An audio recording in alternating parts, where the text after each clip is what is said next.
Yeah, I like that when we start, we just get right into a conversation. But Yeah. Lyrical Fix family, we are honored, we are blessed as always to have another big spitter in the house right now. I met this gentleman at a Where Beats Meets Bars. I've not forgot what edition. There's so many every month. Shout out Morristown. at Morristown. Morristown.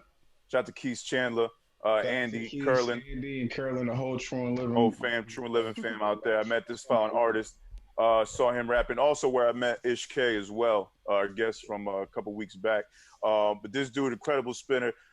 Saw him just freestyling off of everything in the room and just calling stuff out and was impressed right away, man. Shout out to Nova Soprano in the building with us today. You know what I mean? Much love to you. Can we get a round of applause, Sade, please? And the air horns and all that stuff. You already know what it is. And we old school. We gonna do applause. We from the flex era with the bombs in the air. You already know, man, all the time, bro. And I already Damn, tell I about shoulda the got Yo bombs. MTV rap shirt that you got on too. Oh Look nah, at that, see? I wore this especially for y'all, man. Lyrical. Yeah, I love it.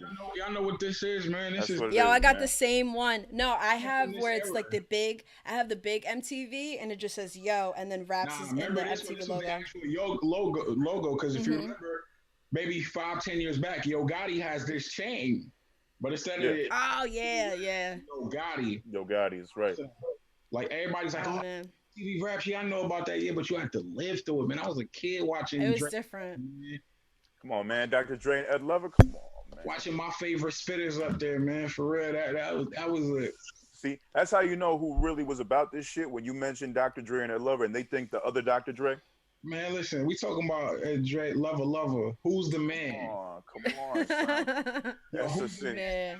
Yo, I could give you history. Who's the man soundtrack is where Biggie's Party and Bullshit popped off on, if you remember. Fun fact right there. There you go. See? Yep, that one I know. I Yeah. bring this, man. So you don't dudes don't know about that, man. Come on, I was a kid, man. I was a 10-year-old kid in a See, now house. we also telling our age right now by saying that, which is Listen, fine. man, I'm golden. There you golden go. with wisdom, baby. I'm in the golden era as well. I got the salt and pepper in the beard. I feel you, bro. I Salt feel and you. pepper beard with the Salt and broccoli Tims. I'm cool. That's right. That's what it's all the time. Oh, I was used to have talking my to, broccolis. I miss those. that reminds me, man. It reminds me of how young these kids are. I was talking to a coworker at my last job. I was like, he's telling me that he was in first grade when he heard Ether. I lost my shit. Lost it. I lost my shit. Listen, Ether cost me $1,000. Talk about it. Let's hear it. $1,000. So you bet on who's gonna have the better diss track? Listen, I'll never forget. I was a 12th grader, just moved to Ohio the year before. And my cousin is an avid Nas fan, and me, of course, man. It's like the two kids in the project, the bookworm and the hustler. The hustler got all the pretty girls. The bookworm was Nas, but he still hung with the killers and the murderers. You feel me? Word. Yeah. So this is before like the internet had just started popping off. Remember? Yeah. Of course. That summer, I came home to Jersey, and I was up in Harlem, right? Isaac's Music Hut. I ain't go if you know what I'm talking. That shows you who you. Isaac's Music Hut. We was up there wilding, and it was just like you heard the takeover. I heard the takeover beforehand. Because I had some friends who ran with Rockefeller, so I knew some goon. Like I knew I knew the dudes behind the scenes that was part of Jay's crew, the shooters, if you say. Okay. Yeah. I was on 144th and Lenox, you know what I mean? That's where Jay and 140th, between 140th and 145th, Rockefeller had a strip there that they reported to Biggs's block. Well, man, and I happened to be on that block because I had some homies. So they playing Takeover just been recorded. This is fresh off of Summer Jam. So we on the block, we geeked. That night, Nas dropped Stillmatic over the full beat. Mom, sorry, who the fuck I am, and he went through, shoot through Breeze, ripped the freeway, and he's like, shoot through Memphis with money bags. Then right back to the top of New York, remove the fake king. Everybody was like, ooh. I was like, yeah, that's right. Jay about to cook his ass. Yo, December, I think it was December 13th or December 26th, because Jay dropped the Unplug album, right? Right.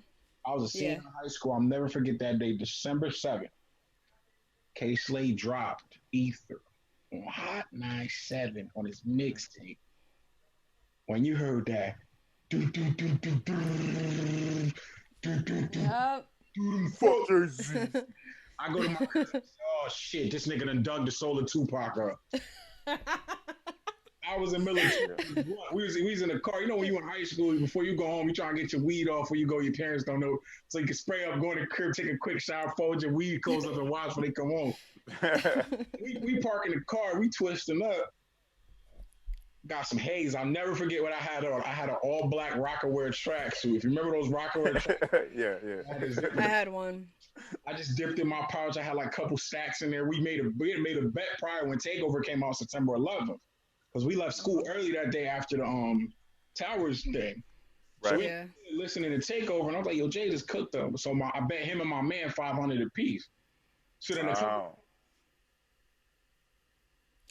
It was like double or nothing. So when the tape came out, we were the first ones with it, right? Mm-hmm. Okay. I swear to God, nobody had heard it. We pull up on the block. I just got it from my man flew in, and he called me like, yo, stop by my house. They ain't gonna like what I got. And he was a part of Rockefeller. So I took the CD. It had the do not bootleg, because that's when the Feds started using the new technology to where if an artist uses, they could use that waterprint the major labels using. If you ever burn added on the internet, it automatically traced back to you because of the security code the CD had. So it had the Rock logo on it, right? The Sony joint. I slid the CD in, and we in the hood. There you hear that. Fuck Jay-Z. Everybody, I just go fuck. In my head, I go fuck. He just woke up Tupac. My cousin goes, yeah. Friends. That's what my cousin said to signal me that he knew who that was. 4 minutes, 38 seconds of raw, utter destruction. I sat in that car. Absolutely. I will never forget. I had like all 20s in my pouch. I just went in and just went like, I threw it on the ground. My cousin was like, how disrespectful, but thank you. The church took on type donations. He unwrapped it. He's like, yo, Kurt, here you go. He folded his money. That whole ride home, I didn't talk because my cousin had it on repeat. He's like, damn, Jay ain't gonna have to chill for. He goes, Jay down. Rubbing it in your face. But that was a huge fucking moment. The craziest part about that, the two craziest part about that is, one, that Ron Browse did the beat. Yeah. That was so random. And Kanye did the beat for Takeover, so imagine. Yeah. Like, because beat-wise, we're always going to say that Takeover was a better beat. Takeover, like, no. What, than Ether? Oh, come on. Man, listen. Takeover had the rock sample, right? And then Jay got the dude who originally sang on the sample to sing in the background. That wasn't a sample who was doing the line. No, that was he had the dude come and actually do the actual ad-libs. Wait. That because that was a Doors sample. You telling me he got Jim Morrison? Jim Morrison flew to New York. There's a picture. Get the fuck out. I thought he. Hold on. Did Morrison die? The Morrison was part of the 27 Club. It was not Jim Morrison. Morrison's part of the 27 Club. No, he died at 27. He died at 27, but I think he got a rocker. He sampled it from the group, and I think the member of the group. Okay, all right. You scared me because that was a member of the group. The Doors came to New York. Okay, you scared me there, sir. Here's a joke, right? All right. Yeah. He recorded Takeover the night he did the Summer Jam screen. That's what nobody knows. That afternoon, Jay was in Baseline. Okay. When he had the Spreewell jersey on, remember he performed at Summer Jam. He did a BET show that afternoon. Remember the 20 countdown where you pick your 20 favorite records if you had coming out? Jay did that. The day he did that, that's the day he recorded Takeover. That's why the verses were so fresh in his head. Okay. Yeah. I got that. I heard that one. I heard that story. Yeah. From Baseline, he flew a helicopter. The rest of the crew took a motorcade to the I forget where it was like some Nassau College. No, it was in Nassau. I forget the arena they did it in. It wasn't Meadowlands at the time. It's like the following years they brought it to Jersey, but it was somewhere like in Nassau County. Got you. When Jay did that freestyle, we always like, oh, then he dropped Takeover. Everybody was going crazy. When he did Ether, yo, I don't care where you were. And that was the second thing. That's the second crazy part, that this wasn't like a record that, Takeover came 1 week and then Nas dropped the next week. He didn't drop for like months. This guy had months to prepare for that shit. December 11th, December 7th, that's when it dropped. And so it's like, who knows how many versions this dude went through? Who, Nas? Yeah. Yeah. Went through 3 versions of Ether before he dropped the original version, the original Ether joint. Yeah. Yeah, you're right. On it, and on that joint, he got like I've heard it. That one I heard. He really went in like if it would have came out, people would have been pissed with Nas because Nas went for Aaliyah, saying he wished Hov would have with Aaliyah, but he got Large Professor talked him down. Then Ron Brown sent the beat. He left to go on vacation in the Bahamas. It was in the Bahamas he got the beat from Ron Browns. Okay. And then Ron Browns didn't hear it until Nas called him to come mix and master. I think a couple days before it was supposed to come out. All right, see that I didn't know, so I'm gonna have to hear that if that version is still around. I need to hear that. That version, you gotta know somebody that knows somebody. Like I know somebody that's like that was close to Swiss that let me hear it at the studio. Swiss was the studio that they're working. I think it was like I forget. It was like Chung. What's that damn studio name? Which one? It was where Nas recorded. He recorded Illmatic, some of Illmatic, and I just don't remember. It's like a Chinese name. I'm trying to remember the name. Oh but shit. I was thinking Quad Studios, but Quad. He didn't record Illmatic. He recorded it. Wasn't Quad. It's not Baseline. It's not. No, Baseline was Hov and Yeah, Baseline what? Believe City. I can't think. I know there's so many famous like New York studios. Yeah, like it's just escaping me right now. Well, my man, but like, that was such a huge fucking moment. It was huge moment. Like I'm not gonna lie. I grew up a Nas fan, and my brother huge Jay-Z fan. And Takeover came out, and I was just, and he tried to be like, oh, like, what you gonna say now? I'm like, all right, it's good. I loved Jay-Z, but at the time, like, I was so into, like, the lyrics and everything. And then when Ether came out, I remember we were in the car, and he had picked me up from school or whatever. Quiet as hell driving you home, huh? Yeah. No, actually, I remember he took me to, like, you know, the CD places that used to be up around here. And we went over, we're driving back home. It comes on, and he was just quiet. And I was just like, oh, what you got to say now? Fuck Jay-Z. And then as soon as that dropped, he was just like... That ain't issue. Exactly. Yeah, a little bit. I had to run. I put you down, you walk home. I had to run. I was just like, no. But you see those moments in hip, and then, like... What pissed me off was like then everybody's tried to do the Jay-Z Nas tried to beef at the time. Yeah. Like sit y'all asses down. Yeah, you know what? You know what's crazy? Prodigy shit too. Because it took almost 3-4 months for this to happen. Would that have been respected today? Like if Jay dropped Takeover on a Monday, are we gonna wait? Our era is different. 3 months. Our era is different. We're dealing with the ADHD, ADD generation. Right. So you would expect Nas to drop by Friday if Jay drops on a Monday. Like, all right, prime example. Let me give you a prime example of something like that. Pusha T and Drake. Drake, yeah. Pusha drops if you know on Friday. Drake does it purposely to interrupt and drops Duppy freestyle, right? Right. Mm-hmm. Pusha cancels the whole run. He canceled. If you notice, Pusha didn't do press runs for a whole month after that came out because Pusha was like, all right. He was waiting, yeah. Pusha was like, this little bastard done fucked up my press run. Now I got to talk about his high yellow ass. So fuck the press run. Yeah. Pusha recorded the record that night. Yep. Shit. And then did a press run after that. I remember him doing Joe Budden. It came out Monday. Mm-hmm. Yeah. I can tell you where Pusha recorded the record. I had the record. The record came out. Duppy came out at 8 p.m. Mm-hmm. Story of Adonis was recorded at 12 midnight. Yeah. You had that ready. It's wild. Pusha was in New York. Mm-hmm. He came to pick up his 488 Ferrari. Interesting. If you a street dude, you know the street dudes. Because I called my man who's close to Pusha, and I was like, yo, tell Tun, I texted him, I said, tell Tun he better drop the anvil on that nigga.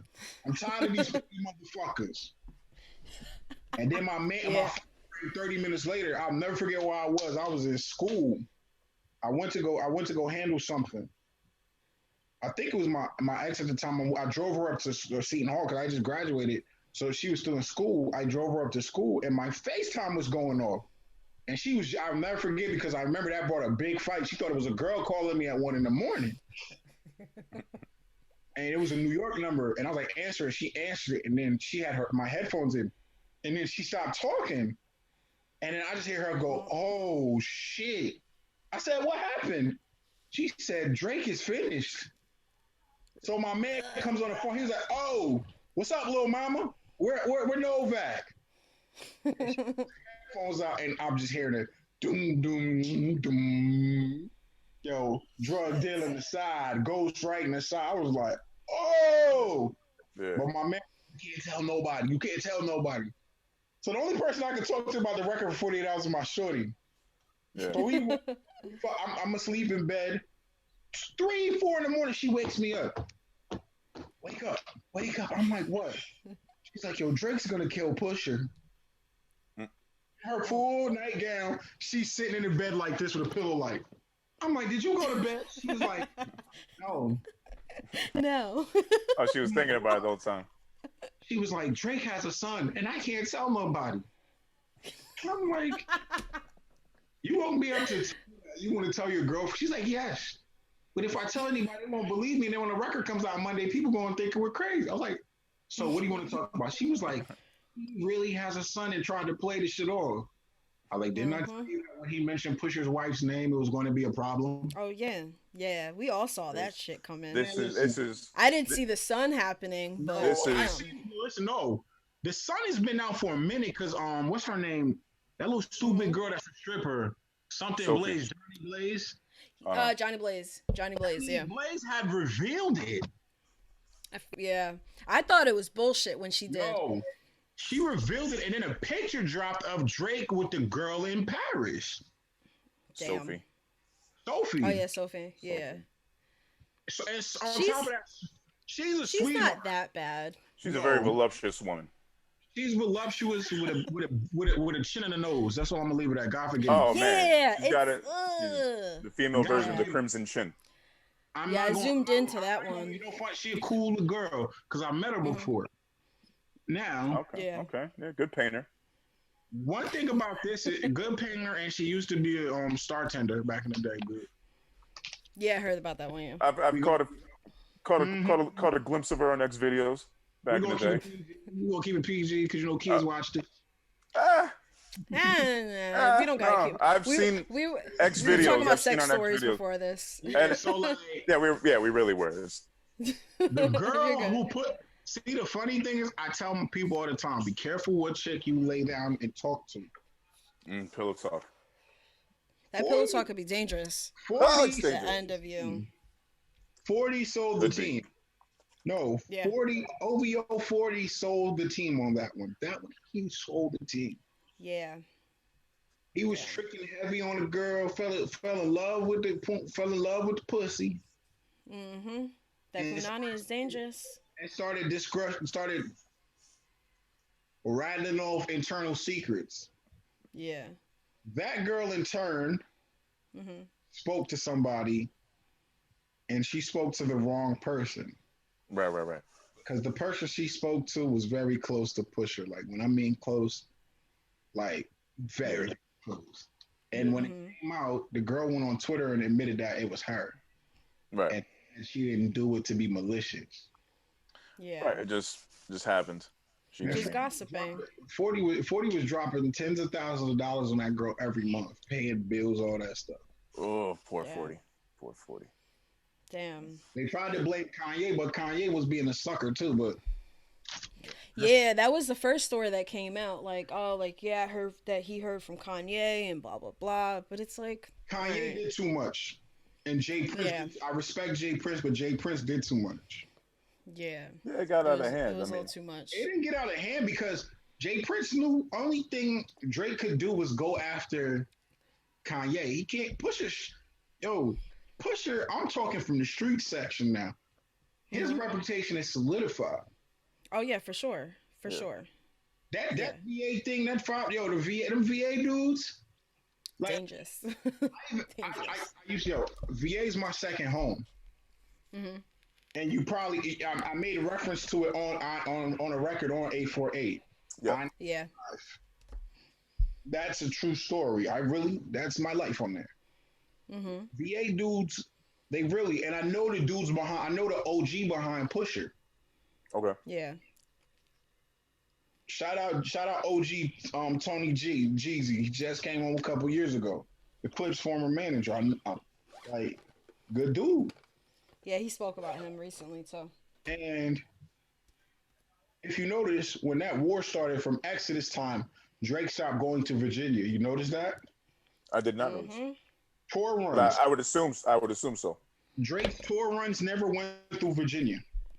Yeah. If he had a Virginia show, he would cancel them because the Virginia niggas. Yeah, I heard about it. I didn't make the connection at the beginning, but I heard that he had canceled something in Virginia, and I'm like, okay, whatever.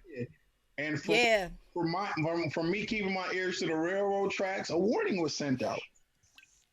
And then when Jay Prince was talking that big shit, somebody texted Jay Prince his address of his two main homes and stuff. So Jesus, it's safe to say Jay Prince is a respected gangster, but every gangster got their match. Oh yeah, for sure. Yeah. I'll leave it at that. Yeah, I mean that's how so many have had like downfalls in the past. There's always somebody there that's ready to knock his ass out. So yeah. Exactly. It's like the street game. How long on top of the totem pole before the young boy at the bottom rises the ranks, gets 100%. Yeah. Regimes and say, yo, listen, man, this dude is too comfortable. We need to take over. It's our turn to eat. And before you know it, you're Paul Castellano is from the Manhattan Steakhouse. It's a story as old as time. Just sick. Oh damn it! You're bringing me back to my other life, my former life. Come on, look at it. Castellano, Albert Anastasia. This other one. Bugsy Siegel. Cartel. Yeah. Pablo. Mm-hmm. Yeah. Sade was down 9-5 a couple times. Shut up. You was down Route 80. Yeah, let's not play each other. You went up and down Route 80. Shut up. Let me stop. At 17-4. Let me stop. All right. That's neither here nor there. We out here trading stories, man. See, we having a whole conversation.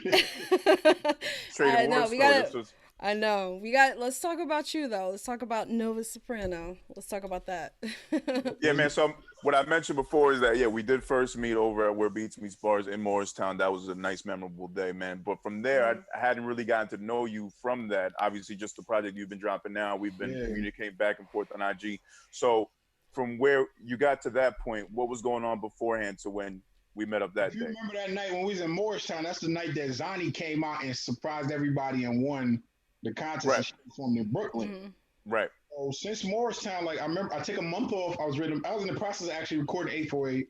I took a month off because Zani didn't have any music when she won that contest. So we got in the studio for a month, locked in, and then you got to teach your people the ropes. So I was teaching her the ropes of hip hop because Zani's been rapping for a minute, but Zani kept it quiet. Only I, outside of her family, only I and our other best friend, shout out to Consigliere, knew about it. So we kept her secret, and it used to be hard for me to see other females rapping, and I'd be pissed off. They're like, why you pissed off? And I'd be standing next to her, be like, yo, I know somebody that can out-rap any of these bitches. And it's looking at me like, you better not say that, so it was kind of hard. Right. Yeah. I know anybody can out-rap these bitches. No, I'm blunt. Yeah, you gotta be, man. Oh, yeah, for sure. Like Kid Pro Prime with you, I tap in with you. I got you in my rotation list. Word up. You from my cloth. We come from that bar level where every bar counts with us. You just can't spit like 8 bars dope and then give me bullshit. No filler. I'm liable to turn your CD to a weed tray. Very true. I've done that many times for many other rappers. Yeah. It's a coaster. It's a coaster. It keeps my table level. Sometimes I've used it for that. Sometimes it's a nice frisbee. It's a frisbee. My dog will catch it and fetch it back. I'm like, no, I didn't want this. Just take it somewhere. My nieces and nephews will break it, and I just sweep it up. Man. But like from then on, and then Zani did her thing. Then we started working, and then beatboxing came out of those sessions with the runners, and then I started we added J45 and Finesse has been with me from the beginning. So it was just like a perfect match with them. So then once we did that, I started focusing more on Zani, letting Zani work. So when me and Zani started working together, she tapped into 2 songs on 848. Right. Because when she was working together, I had like 50 songs, but for total, I recorded like 66 songs for this project. Zani heard Do for Love and Moment and was like, yo, what you doing? I was like, yeah, you know, that's my album, but yo, I ain't worried about it. Zani was like, nah. She got on her executive shit and was like, no, this is coming out. Yeah. Okay. So those two were good. Zani went on A&R mode and started going through, and like then we wrapped up her project, the interview, January 4th, and the same day I wrapped up 848. I flew to Cali like 3 weeks later. So while I was in Cali, you know, I was out there steaming up, motivating, getting lifted. You know, when you're on Cali, good weather, good smoke, you get chill. And I was in the Laguna. Oh yeah. I was in the Laguna Hills, laid back. So Laguna Hills. I ain't heard that in a minute.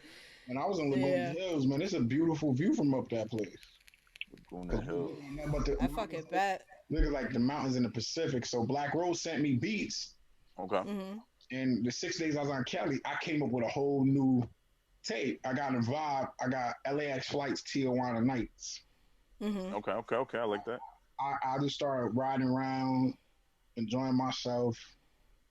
And then I came up with the whole thing. I had all the songs in my head, but I knew my time constraint in Cali. I wouldn't be able to go in the studio and knock it out. So I was like, all right, let me get these songs down in my head, ride around, tweak them, and then when I get home, I take a couple of days and I go to the studio and go knock this whole EP out. So I called Zani from Cali. Oh shit. Excuse me, I'm laughing thinking about it. What? I go, top of the top, queen. She's like, top of the top, Fulani, what's up? I say, yo, we're gonna put a pause on 848. She goes, excuse me? Like she was calm, but she hit me with that Vito Corleone calm that made me paranoid. Yeah. She goes, I can already hear it. She's like, excuse me? And if anybody knows Zani don't yell or nothing, she's soft spoken, but she got a way she delivered her message. I'm the same way. Right. I was like, yeah, I'm not coming out. So what's going on 848? Like, oh, we're gonna put 848 on the back burner.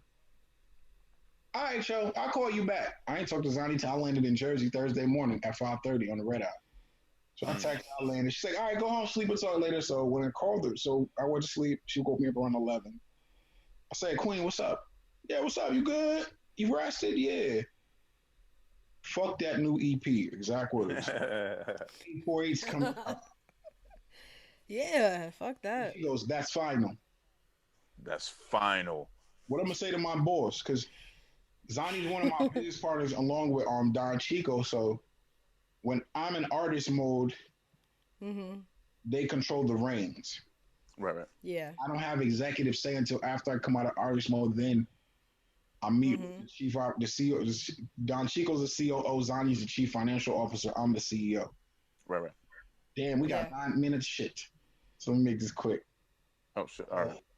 Damn. Yeah. Go ahead. We can extend it for a little bit. We can extend it. Yes. Yeah, we'll do another call. Yeah. Go ahead. When Zani got on, Zani was like, "Yo, it's not that." So then Chico didn't say nothing, so I kept quiet. So we started going through records. So due to Kobe's death, I had a record that should have been on there called 2-3. Okay. I was talking to myself in the trap as the Hustlers Michael Jordan, and I was like, "Y'all keep Kobe and LeBron, bitch. I'm 2-3." So when I came from LA, that was like I went to LA like maybe 4 days after Kobe had died, and I was like, "Nah, I can't do this." Right. Yeah. Go. So I took the record off. I was like, "It'll be released one day, but for now, Kobe need to rest, and I don't want to come out disrespecting Kobe to say Mike was better than Kobe." So we going out of respect and me. So I had to fill it up with 2 records. So I recorded I-95 was I-95 was the last minute to record, and Nobody Knows was the last record. It was a rushed record that everybody comes out to love. Yeah. So once we did that, I told them the date. I said, all right, boom, March 22nd. I wanted to release it on my birthday, so that's why we were going to do the release party on the 20th. Right, I remember. Yeah. 848 was going to drop as a surprise on my birthday at midnight when everybody goes to go wish me happy birthday. I said, surprise. Right. Here's my gift. Project. 848. Yeah, it was a plan. We had the whole strategy plan, and then this whole name Corona. Came Fucked through it. and Everything. Yeah. shut down the building.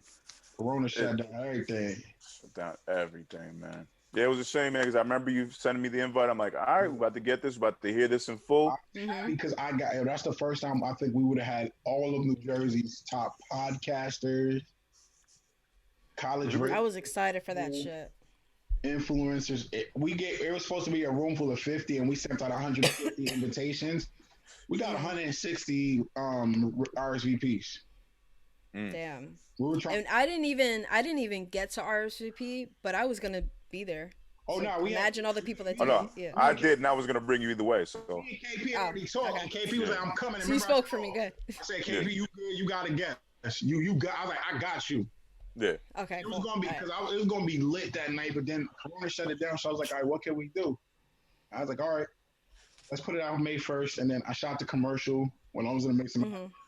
I did it old school how they used to do the commercial. I was like, "Yo, I'm from an era. Let's set the standard." Let's bring it back, yeah. Bro, the black and white, the black and white was a perfect touch. Yeah. I'm from I come from the Reasonable Doubt Club. Exactly. It was the black and white, the voiceover, everything was perfect. I got the vibe that you were trying to get, and then it totally my like. Partner, LAME is actually Don Chico. That was my business. That's the chief operating officer. Okay, that's on the album. LAME. Okay, got you. LAME does all my intros. Like he's my poetic pain in the ass. If you. Oh, I love him. He is the shit, man. Who Don Chico? Who Lame? Lame, yeah. I didn't. I was telling Pro. I'm like, yo, that voice sounds so fucking familiar. I didn't think about it until today when I was listening to, before we recorded, and I'm like, oh shit, I know him. He was at my show, my open mic show. Yeah, I was there too. I remember. Yeah. There you go. I was in a small ass world. Were you there the same night though? I was with him. I just didn't rap. Okay, yeah. Because I think me and you had talked, or I remember seeing you. I know you. I was like, she's gonna remember before the interview's over. Oh no, yeah, no, I remember. Yeah. I told you I rap, and he was like, "Oh, you should come do my open mic." I was like, "Yeah, but time never permitted." So he did the show, and that's when he goes, "Some say X makes the sex fat." Remember that poem? And he was going crazy in there. So I used to go with him. He'd be like, "Why you always go with me?" I'm like, "Because, bro, you gonna go in there and get the wrong woman seduced off this poem, and we're gonna do a shootout outside off a poem." A shootout. So at least let me go with you, so that way, before they try to back you down, I'm already bucking. Yeah. Cause I remember, cause usually if you seen me at the show, like I'll be running around and shit. He was one of those performers. And was like, I stopped. He was one of those, not to say very few, like the people that come to my show are amazing, but he was one of those that I was just like, wait, no, nobody talk to me. I gotta listen to this. Yeah. That's like, and like, that's my, me and Lame are like Hove and Tata. Okay. All right. That's a good one. I like that. That's my Tata. Yeah. No, he's dope. I love him. That's the right-hand man. Good. Yeah, that's my that's beyond my right hand man. That's my manager, secretary, hype man, my biggest critic. But the shooter and the driver, like Shotgun Suge say, that's the shooter and the driver. Right. There you go. Nice. I like that. So that. That's good. That intro was based. If you listen to it, it's like the whole album in one niche. Oh yeah. Right. No, that was a perfect intro. Yeah, anybody who knows me knows that if I'm gonna get somebody to do it, I gotta do somebody. And he didn't let me hear that for 6 months. Damn. I didn't know what the intro was to the day he recorded it, January 4th. Damn. Oh, so he just held that from you. Damn. He would tease me with bits and pieces. There were 4 different versions of it. Okay. But then the night I recorded Fan and the Mayor with Nico Samaj, because I had 2 studios rocking at the same time. And I'm putting a verse on this song. Now I'm running out. I'm transitioning to go write a verse in my head and go put a verse and go put another verse down on this one. So I'm doing 2 different songs, 2 different feelings, and they don't sound the same. And I'm not writing anything down. So when I left to go do that, I came back. We finished the Mayor. He goes in the booth to go do that. So when I heard that shit, I lost my shit. If you really listen closely, you'll hear me outside the booth going, this motherfucker's the shit. You can, if you mute the heartbeat, you'll hear him even in the background distinctly. He was like, Chi goes, I call Lame like Don Chico because he the Don. Chi goes, yo, put the heartbeat behind it. I said reasonable doubt. He said, yeah, this is your reason. That's fire. Oh no, 100%. I got that vibe right away. That was like one of the best fucking intros, bro. That was so good. I think like the way I did like and like I'm a secret I do, like I always go back to the albums I looked up to as a kid. And I compare my album to those albums to see where they stand. That's my that's my test to see if it's a potent album is worth me throwing out. I compare this to Reasonable Doubt, to Illmatic, to Ready to Die. Yeah. I compare it to my EP in Cornerstone Chronicles Volume 1. Like I played comparison so much that like I was at the end I was happy, but then I was nervous. Like the week when we dropped the commercial, Zonnie's in my ear going, "Yo, no, you ready?" Yeah, it's yeah. So what the fuck? I'm more excited for you than you. I was like, yo, it's not exciting. Like, I'm nervous because I've been away. I haven't dropped a project in 3 years.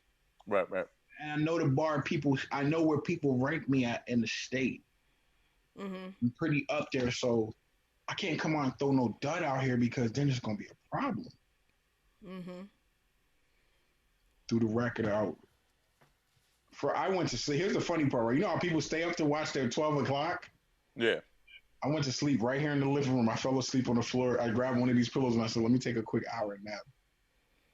I just woke up, like jumped up at 12:06 and I texted crew.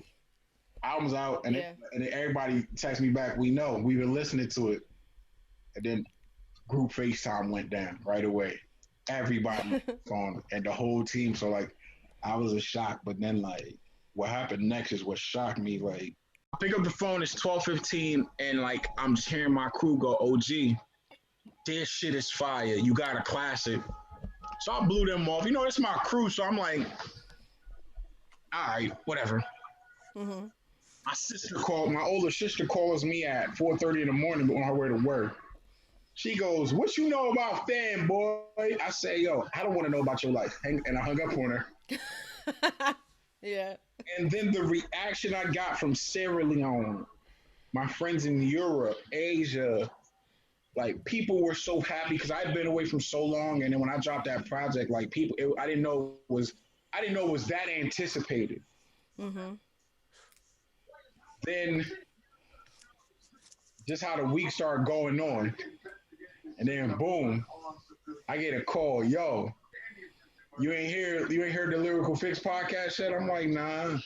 It's like, you need to go check it. As I'm getting off the phone and I hung up my phone reboots, boom, I got a damn notification. It's from Lyrical Fix. I said, oh, damn. Like the first report card is in. The first report card. And then I went, and beforehand, like everybody from your podcast, everybody was just showing support for the project. So I was like, all right. Zonnie calls me. I'm on the phone like, yeah, you know, it's good. She's like, bro, are you excited? I say, yo, I'm just in shock right now. And even tomorrow's going to be 2 weeks since it's been out. I'm still in shock. Yeah. The project hit like that. So then when I got the thing and I heard it Sade on there and I listened to the whole thing, I sat there for a whole hour. I listened, got my sliced mangoes, was dipping my fork in my cup, eating. Was like, let's go have my sprinkle my cayenne pepper on it. Was sitting at my laptop right listening to it. That's good. And I heard that if you don't know, now you know. You know. Now you know, man. That's what we do. Right. What's up? And we gotta let the people know. Y'all started breaking out 848. Like I like the song that I knew was gonna hit was I knew Cream Top Billing was gonna hit because of the Wu-Tang. And that was my biggest to see if I did the sample justice, because you know this old saying that you don't touch a classic unless you can top it. And I think you did that. Yeah. Well, yeah. When I heard you talk about Top Billing, I was like, oh, Pro got the bars. I was like, thank you, Jesus. Oh, yeah, 100%. And then y'all started talking about records and like a lot of people like the girls love fans, but the goons like you a gangster. We know what you can do. So Ben will let you pass. Now we knew you had to do the It's rest. for the girls. Yeah. The fan is for the girls. I had to hear it again, and I'm like, you know what? I can see where the dudes would not vibe with this one too much, but I can also see how it's a hit, and you need those. It's a girl record, but it's a girl record. You need it. But the dudes can still vibe to it because if they put that record on, it's gonna spark something. Oh, of course. Yeah. Yeah. Well, look, I mean, if I'm with a girl and I'm trying to get, trying to get shit popping off another Soprano tape, I'm gonna play that one before I play Narco. No, actually, from what I've gotten from my friends. Mm-hmm. Oh, they going off on Narco? No, my friends are like, "Do for Love" is what's getting them. Oh yeah, I was about to say that. I think "Do for Love" is gonna probably secure it more than "Fan" for sure. "Fan" to secure you the fan for the night, but "Do for Love" is you doing it for love. So yeah, "Do for Love" is like, and it's very like every song on there is real. It got a story behind it. It's real.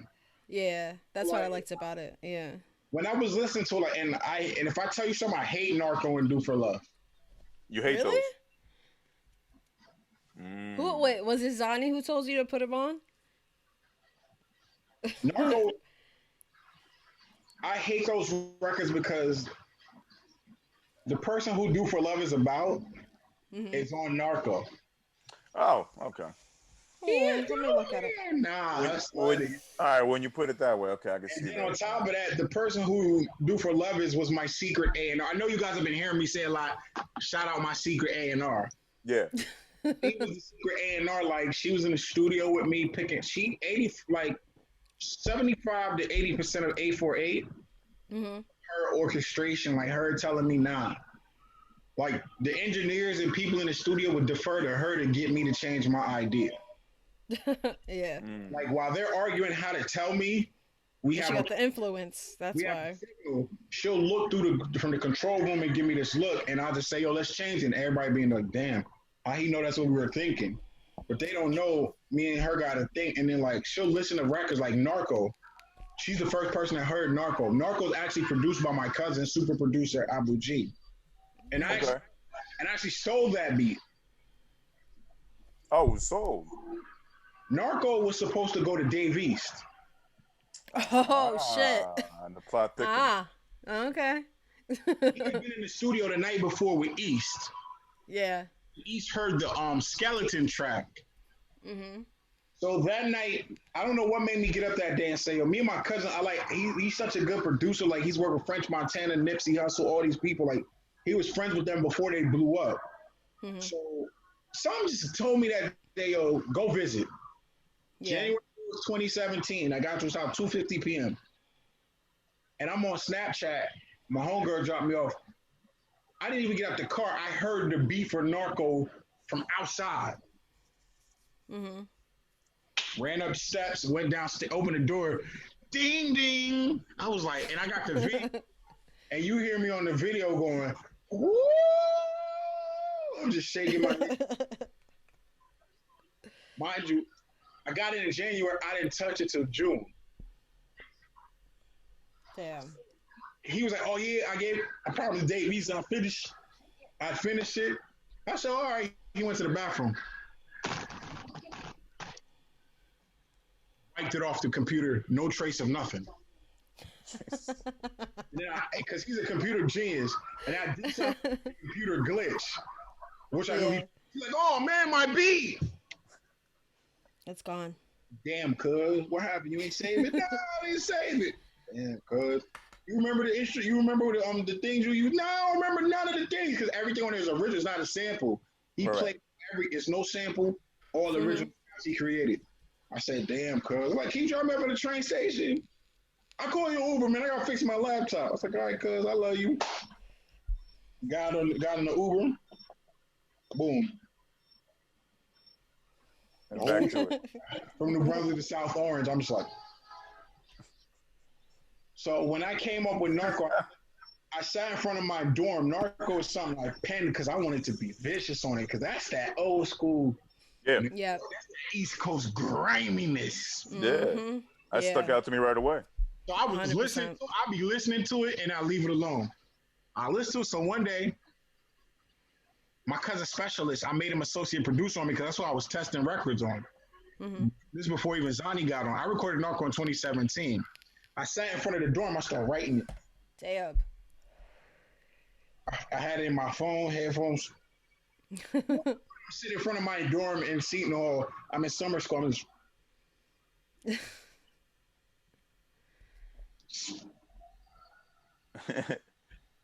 Miles Powell and Sandro, shout out to Miles Powell and Alessandro Mamushke Livili of Seton Hall, the men's basketball team, were coming back from summer. They're like, yo, no, you've been sitting out here since we left. That's 5 hours ago. I was like, yeah, man, just enjoying the good summer breeze. He's like, you writing? I'm like, yeah, man, you know, I write. I did. They're like, all right, man, we go to bed. We got practice in a couple hours. The coach don't know we late. I'm like, I ain't see shit. He's like, so they went in. So I was taking the secret A&R the next day to go get a purse from. I promised her I was gonna surprise her with a purse. So we were going up to Short Hills. Right. Mm. And we're in the car and I'm driving. I put the beat on. She's like, this beat is fire. I was like, and I started it back. And I was like, want to hear something? She's like, yeah. I'm good with the swipers, but all spring of the trappers. Got the hood shit like a stripper's ass. Clappers. Young Johnson and Johnson. Revenue of powder. Being the ghost in the streets. No Kanye. Power. And I stopped. I swear to God, all I heard that girl go was, holy fuck. This is going to be a problem. Check, that's all you got? I was like, wait till we get to the studio. Mm. So we went, she got her purse, and I got her those Rihanna flip-flops. That's when them Rihanna flip-flops just came out. But everybody had everybody had the pink pair, but she wanted the real ones because nobody had them. So I was like, boom, I made a call, we got them. So she puts them on, we go to the studio, and I record Narco, Feel the Same, and I forget the other track. I recorded another track. So Narco wasn't supposed to have, I'd already got the Narco idea because I'm a big, I like the history and then I know the history of the trade and also I've been in that world, you know things. Yeah. I was watching Narco season 2 and then remember when Pena was leaving Judy Moncada's house? Oh, I ain't seen it in a minute, but yeah. He's like, Don Brown, I'm not like you. And then Brenda goes, yes, I might be a narco, but I believe in the code of honor and justice and dignity just as you. That's what's being said in the beginning. Yo soy narco. Yeah. Creo honor a la caso como vos. Boom, I knocked it out. So I recorded it. So they're like, the original hook was supposed to be Biggie going consignment, only for live men, not for freshmen, but it didn't fit. So DJ Dark Ken is the one that did the actual scratches, and we put that Rick Ross in there. Live drug dealing around me, yo soy narco. That's how Narco came about, but like, it's some crazy. Is that the oldest track on the project? Because you said 2017, right? Mm-hmm. That and Feel the Same, the hidden track. Right, which is at the end. Yeah, at the last track, it goes silent for like 15 seconds, and the other one comes in. Oh, from like Rico to Old school rules.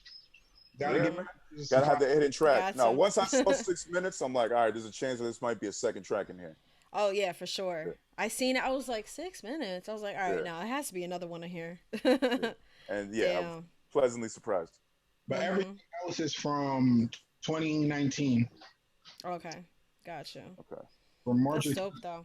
I took a year off afterwards, because it was too dark. I was in the trap mode, so I was still dark. So I was like, nah, let me take a year off. And my little cousin passed away. So the night I was in the studio recording a record that didn't make the album called Struggle Different, and I didn't get to finish it because you can hear me on the phone with my stepfather. My engineer tapped me and said, "Your pops." So I took the phone in the booth, and he forgot to stop recording. You can hear me and my pops, and you hear me going, "Nah, it can't be. I just talked to you the day before yesterday. I'm about to leave the studio now, and I never finished recording that record." So I took a year off, and then I came back. And in the process, that's when Zani came on board, J45. Then we solidified the Runners, and then I started going. And once Zani got in executive mode, it became crazy. Speaking of Zani, before we get into segments, I did want to ask about Interstate Records. I mean, Runnaz. Yeah. I want to start. Yeah, tell us about it. Who's in it? Well, of course, everybody know the Queen. Yeah, the Queen. We know about her. the young gunner J45, the Mhm. smooth slick talker Finesse, and of Yeah. course Don Chico, known AKA LAME. And Yeah. LAME. and shout out to Turtle 98 from Harlem. That comprises the Interstate Runners. How did you get them all together? Like when did you start Interstate Runners? Interstate Runners was started by me in 2014. Okay, What is damn. 14? I met Finesse in community college, Middlesex County College. That's Mhm. like that is my little brother. Mm-hmm. Yeah. We're so close, it's crazy. So Finesse been with me from the beginning. You can hear him as far as my first project, Cornerstone Chronicles Volume 1. He's on a track called He Got Money, and then he's on the bonus track with a freestyle. I put him on there to showcase him. And the He Got Money record got a little buzz, but we didn't really put no promotion out. That mixtape was just like, for EP was just to throw out to the streets and say, I'm back. Right. Yeah. Zani is actually my best friend. Okay. Zani is my best friend. 4-5 is me and LAME's little brother. Like, he was a part of our crew when we Mhm. were in college. Like, me and Zani are like, it ain't just business with us. That's my actual best friend. She know my mama. I know her mama. She know my siblings. She know my nieces and nephews. I know her family. That's how close Yeah. we are. Mhm. 4-5 is the little brother out of the runners. He's the youngest. 4-5 Okay. been with me since he was a freshman at Seton Hall. Me, Zani, 4-5, and Chico went to Seton Hall together. Okay. And congratulations to 4-5 because he graduated today. He graduated, got his Hey, That's what's up. Congrats congratulations.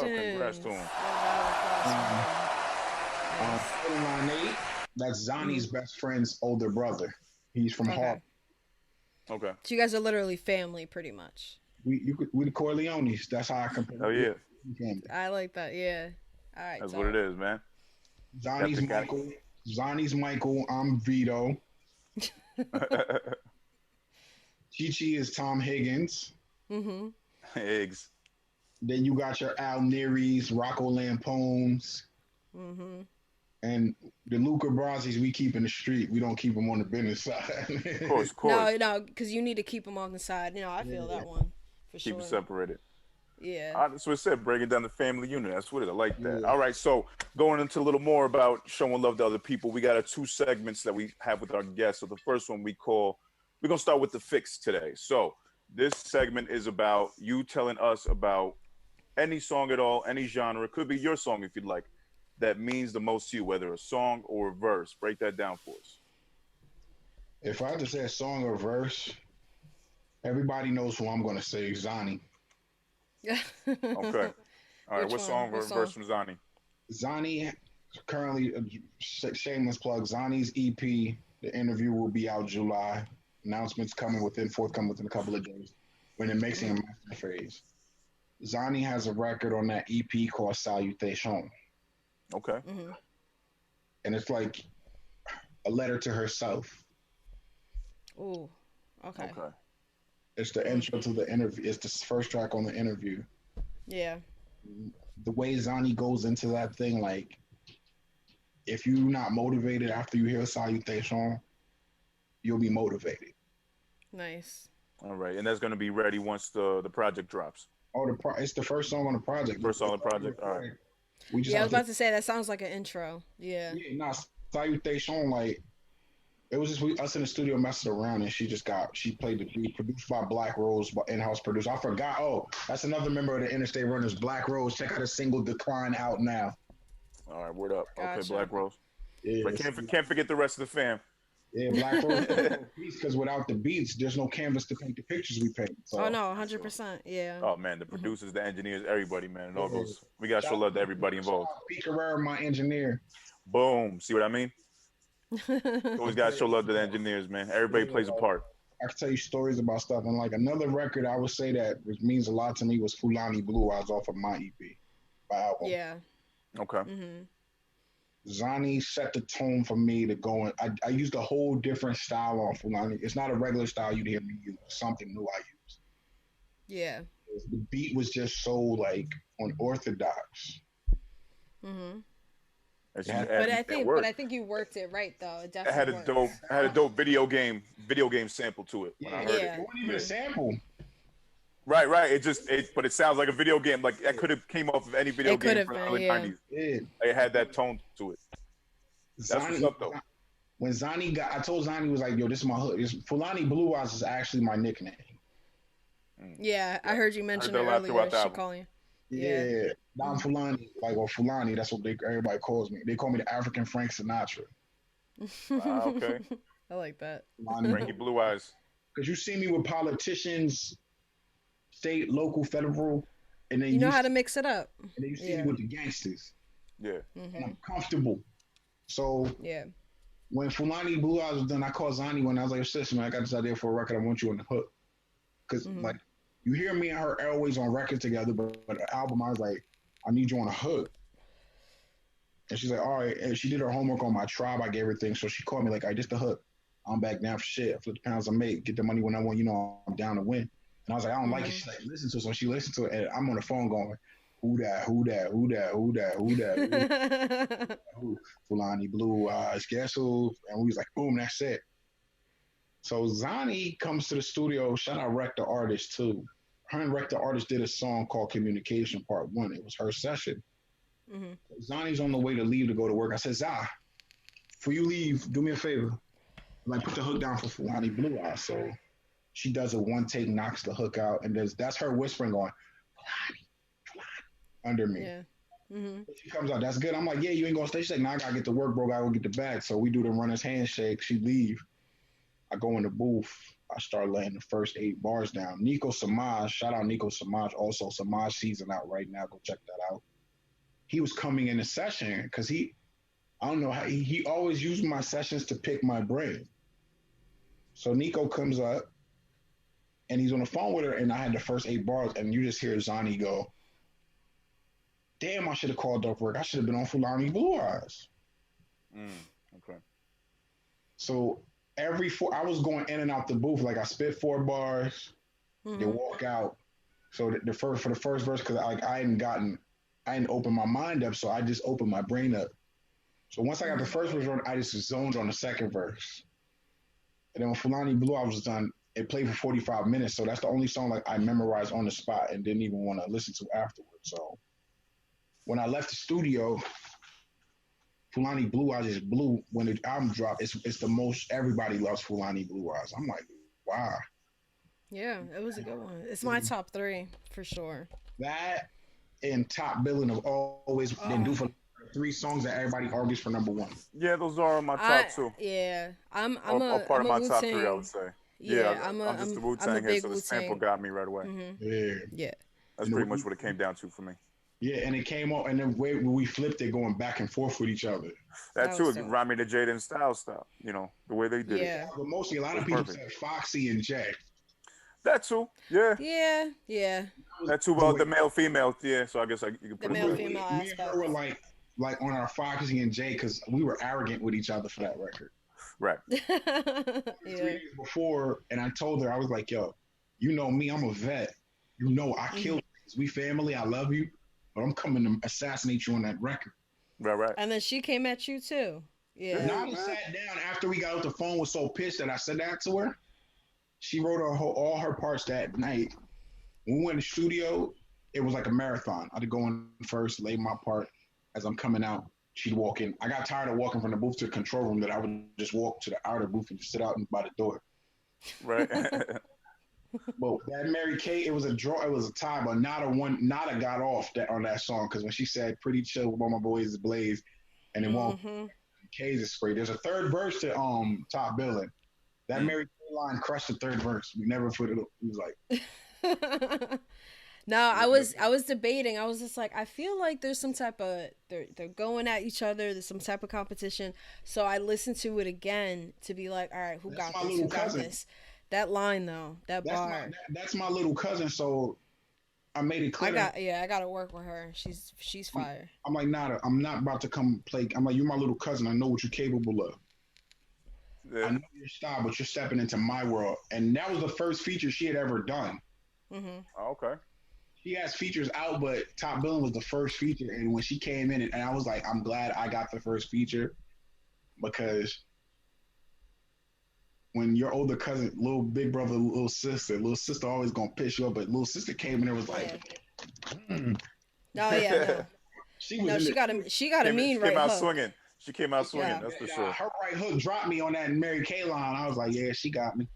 No, I figured as soon as she said Nova, like that was her opening. Nova, I was like, oh yeah, no, she going in. She about to go in. When she came Nova and not a lame, should it sound like a fluke? Never where you at, like a chirp. I was just shocked when I heard that. This is the first time we're hearing each other's bars, so yeah. but I'm shell shocked when she's coming back with this. It was like a smooth swim. Yeah. Yeah, it was. Yeah. It was a That's smooth. what's up. Shout out to Nada, man. Nada, man. That's yeah, I gotta. Yeah. Man, we gotta get her on, yo. She, man, shit. Bro, listen, I'll pass the message along. Oh no, we have to, because now I see like all the connection with everybody, because we got to get in tune with her. We got to get in tune with Zani now. There's so much more we got to go over with. And with Jewel, right? Zani and Nada got a record on her EP. That's enough said. Yes. Enough said. So we're gonna be talking about that one. All right, I'm gonna say this. Right? Hear me on this. If you thought Top Billing was something, wait till you hear what they got. It'll make Top Billing look like a little bitch running from a fight. Oh shit! Say less. I gotta. Oh, that. I'm saying that. Yeah. Hey man, if it's coming directly from you, you was on the song, so shit. That's all we got to know. I'm the executive on the interview. I'm the A&R on the interview. Word up. Word up. Mm-hmm. I was in the studio. I was part of the selection of the beats. This is my baby. Like how A48 is Zani's baby. Yeah. This is my baby. Nice. When you hear that record with her and Nada, I swear, Sade, I bet $100. Kid Pro, you Sade, if this don't happen, I'm gonna give you $100. When you hear that record with Nada and Zani, you're gonna call KP like, yo, I need to find Nova's number. I swear to God. No, sir. All right, there you go. I'm gonna get an exclusive. That's enough hype. That's enough hype for me. That's all I need. I better get an exclusive. If you do, it ain't for me. It ain't for me. It's water. All right, so we're gonna see. So we're gonna tag No, Zani it won't. and Nada. No. We're gonna tag Zani and Nada for this episode. Tag them for the honorable mentions, and we're gonna hopefully they check on this part so they can see exactly what we're talking about. You're gonna see what they say. But I don't have to get. But I don't have to give $100, right, for that, because I'm probably gonna do it. Okay, good. Listen, I'm gonna say it like this: right? As a woman, yeah, you gonna be one of the champions of it. That's all I'm gonna say. There you go. That's all I need to hear. All the women are gonna go crazy for that record. That's all I'm willing to say. Lit. All right, the hype is real. All right, so we're gonna leave it at that, man. If you don't, I know if you don't. No, technically, I was gonna say because he gave us pretty much both in that one answer. He gave us. We need it. No. We need it. We need it. If you don't know that a track that's already out that I can play. All right, yeah, someone that you should put us on that we may not know of that's got something right now. It's a segment called "If You Don't Know." Or like the listeners in general. Yeah. You can know them. All right, well. I know everybody gonna be like, oh, he an Interstate Runner. He putting on right. Well, I'm gonna put you on the two. That's fine. Yeah, go ahead. Black Rose featuring Rhea Gold and Smokey Vintage. His new single Decline. Okay. All right. It dropped on the same day as my album, but it got caught up in the dust storm. But he still got through it because, I know y'all know who Tia Perkins is, right? Yes. Perkins played it on her show, and it's been gaining traction. Like it's doing this. Like from a CEO standpoint, I'm very proud of that record because I feel like I overshadowed him with A48, but the record still it's garnering its traction. So check out Black Rose's Decline, and then also check out Zani Like Me featuring Wreck the Artist off of her debut EP, The Interview coming out. Also, Nada got her Finally project. If you haven't checked that out, check out Finally by Nada. And also she got Sway. I can't because that's what I listen to. But Mo Raven just dropped his single today. Oh wait, that's his. That's his if you don't know. Yeah, Rose. That's actually the one I was mentioning today for myself. Oh damn, my fault, kid, bro. No, it's all good now. We still I'm still gonna mention it. I'm still gonna mention it. It just shows you I'm tapped in. Yeah, I'm gonna go. Here's one person y'all probably don't know about. Pete, my engineer, Pete Carrera. Well, now read single and video out right now. Okay. getting ready to do his ETA. His album is dropping soon. He ain't give a date yet, but he got a couple features on it with Chad Piff and a couple other people. And then also check, like, I'm just giving good artists, like, check out Nico Samaj again. Samaj. Oh no, he's dope. I found him a little while ago. He's good. I know you guys you just posted something with him too. Yeah, no, I interviewed him because he was supposed to be on Nobody Knows, but his voice range, he couldn't fit it. So yeah, I saw it. Yeah, he said I can't do it. So then that's how I got introduced to Leslie McCoy. Okay. And then Leslie McCoy went on there and just complimented. She complimented the pain with an angelic voice, like a church voice that gave you that absolution after you've confessed your sins. Word up. Yeah. That's what it is. That's a lot of dope people. That's what's up. All right, so obviously the fans and now we have been more enlightened as to what we should be put on to. We appreciate that. So, Nova, I'm sorry that we got to cut this short.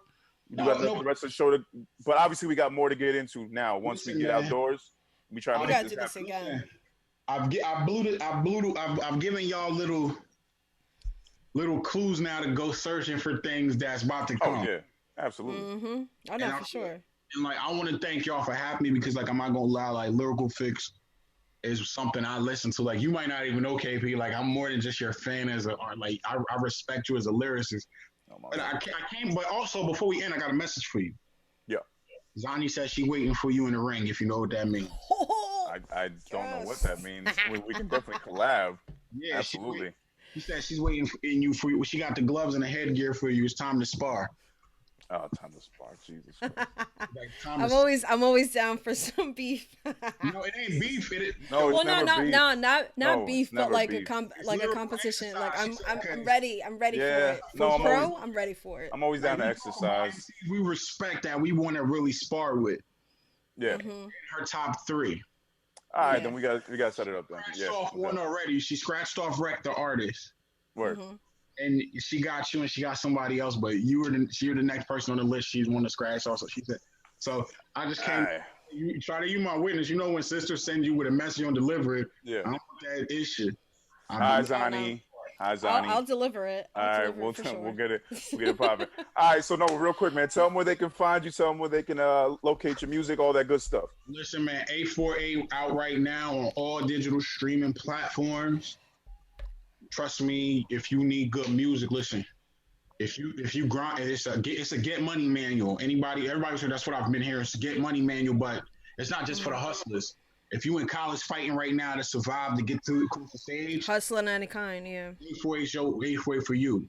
You get up in the morning, you want to slap your boss, and you need to be reminded of why you going to work to get that bag. 848 is for you. If you're an entrepreneur to come up and you feel discouraged and you feel like you can't get your mojo to get in and get on your grind to accomplish your tasks, if your business to succeed, 848 for you. If you allegedly are still dabbling in the streets, 848 is for you because it tells you from start to finish how to get out, and if you don't get out, here's what happens. But check 848 out. You can catch me on Instagram at Nova Soprano, all one word, Twitter, Facebook, Snapchat, all one word. I'm on SoundCloud even. Just reach out. If you want to work with me, you want to get some game, whatever, reach out, hit me. I'm really accessible. My people will tell you that. That's what it is. Round of applause one more time for Nova Soprano. Joining us kind of Lyrical Fix. Yeah. Dropping jewels, dropping stories of hip hop history. Hell yeah, we gotta do this again, but in person.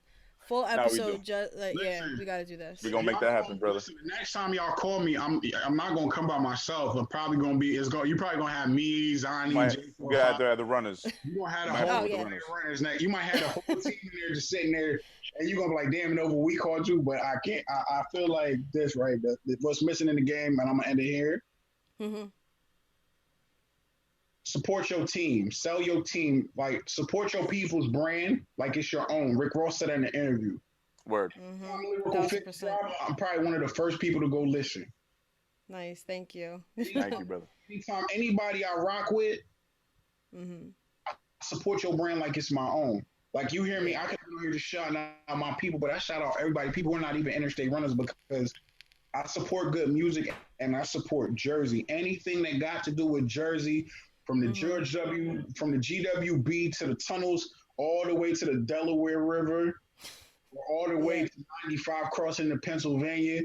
I'm gonna support you because if I don't support Jersey, who gonna support us? Exactly. Comes down to I that. like that. I like Nova that. Soprano. That's what it is, man. It's a great closing too. My man, thank you so much for coming on and talking to us. No problem. We'll talk Thank soon. you for having me. Absolutely, brother. Take care of yourself, man. Stay safe out here. Y'all do too, man. Y'all be safe, man. Protect the families, man. Corona ain't got no name. It just got dates, and it's feasting. Word up. Word the fuck up, babe. I'll brother, be in touch with you soon. Much love to you, brother. Peace out. Peace and love.